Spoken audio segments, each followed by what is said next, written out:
Mix fruit खीर की recipe आज मैं आपके साथ शेयर करने जा रही हूँ। बहुत आसान और इंतहाई मज़ेदार बनने वाली ये रेसिपी है। बिल्कुल नए अंदाज में आज हम इसको बनाएंगे। वीडियो को एंड तक देखना है, पसंद आए तो लाइक और शेयर कीजिए। चले हम रेसिपी को स्टार्ट करते हैं। बिस्मिल्लाहिर्रहमानिर्रहीम। अस्सलाम वालेकुम। सबसे पहले हम चावल को भिगोने रख देते हैं। तो यहाँ पे मैंने आधा कप चावल ले लिए हैं और इसको अच्छे से वॉश कर लेते हैं। तो चावलों को मैंने वॉश कर लिया है। साथ ही मैं इसमें डाल रही हूँ काजू। तकरीबन 10 से 15 अदद काजू लिए हैं और इनको हम आधे घंटे के लिए भिगो देंगे।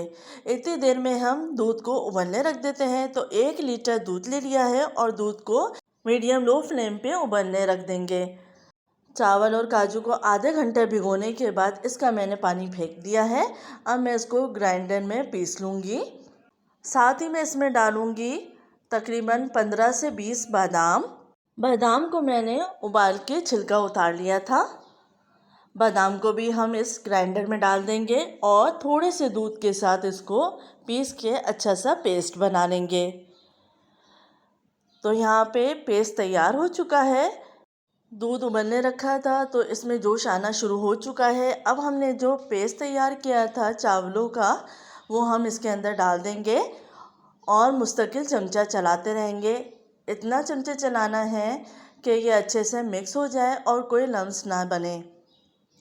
तो थोड़ी देर तक हम चमचे को मुस्तकिल चलाते रहेंगे और इसको इतना पकाएंगे कि ये दूध गाढ़ा हो जाए। तो आप देख सकते हैं मीडियम लो फ्लेम पे मैंने इसको पकाया था और दूध गाढ़ा हो चुका है। अब मैं इसमें डाली हूँ चीनी।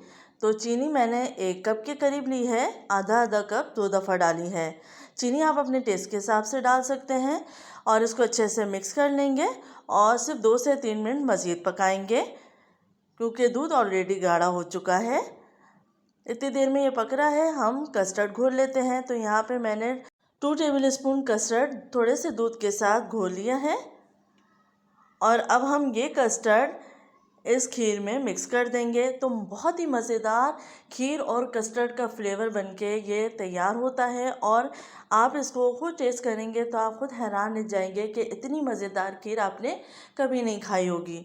तो ये कस्टर्ड का मिक्सचर हम इसमें डाल लेते हैं और मुस्तकिल चमचा चलाते रहेंगे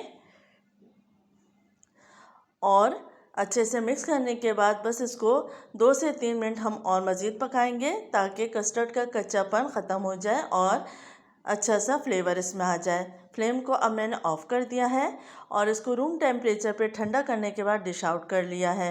अब हम इसमें कुछ फ्रूट ऐड करेंगे। तो केले लिए हैं 2 से 3 अदद जिनको काट लिया था, कीवी ली है और सेब लिए हैं। आप यहाँ पे आम, अंगूर वगैरह भी शामिल कर सकते हैं और इसे अच्छे से मिक्स कर लेंगे।